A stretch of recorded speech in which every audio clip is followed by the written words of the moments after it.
Meta and Google said separately that they disagreed with the verdict and would both appeal. Meta said, quote, "Teen mental health is profoundly complex and cannot be linked to a single app. We will continue to defend ourselves vigorously as every case is different, and we remain confident in our record of protecting teens online." A spokesperson for Google said, quote, "This case misunderstands YouTube, which is a responsibly built streaming platform, not a social media site." Let's bring in Jacob Ward, a technology journalist at theripcurrent.com, for more on this. Jacob, good to see you. How significant do you think this verdict is?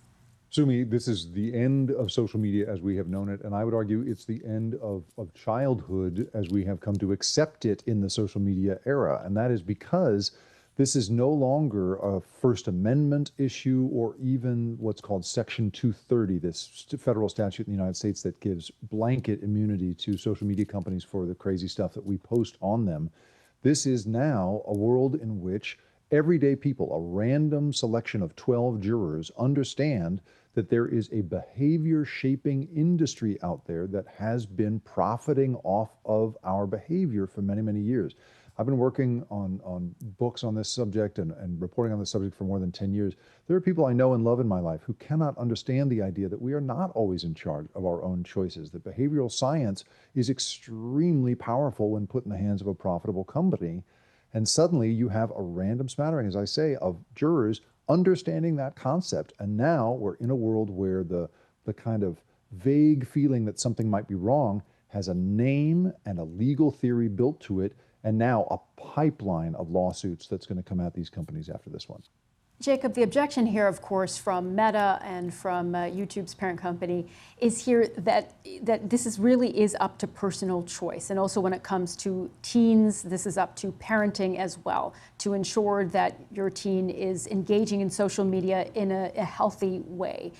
Why do you think that argument hasn't worked in this case? Well, I think the documentation from inside the company was incredibly damning. I mean, just as journalists, it has been an extremely eye-opening thing to just be able to see how executives and product people inside these companies talk to one another when no one else is in the room about kids.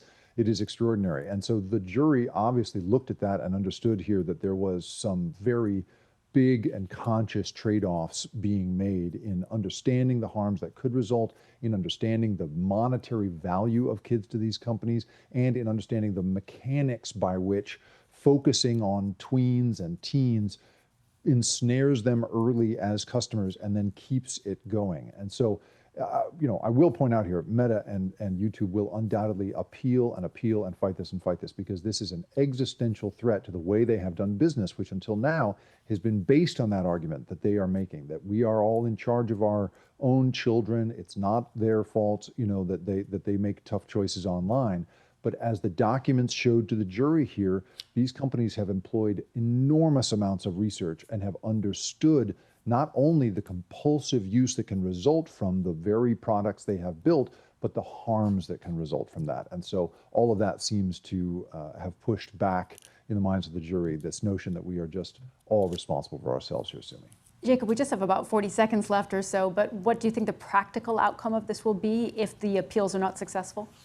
Well, if the appeals are not successful and this keeps going, this is an enormous amount of money that's going to cost these companies. We've got, 1,600 other cases. You have 250 school districts, each of which represents, several thousand kids. You've got 350 family cases.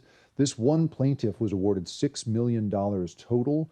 You multiply that by all the other cases coming, and suddenly you're operating at a scale that even a $1 trillion company like Meta or a much larger company like Alphabet, even they take damage from lawsuits like that. And suddenly we're in a whole new world here, Sumi.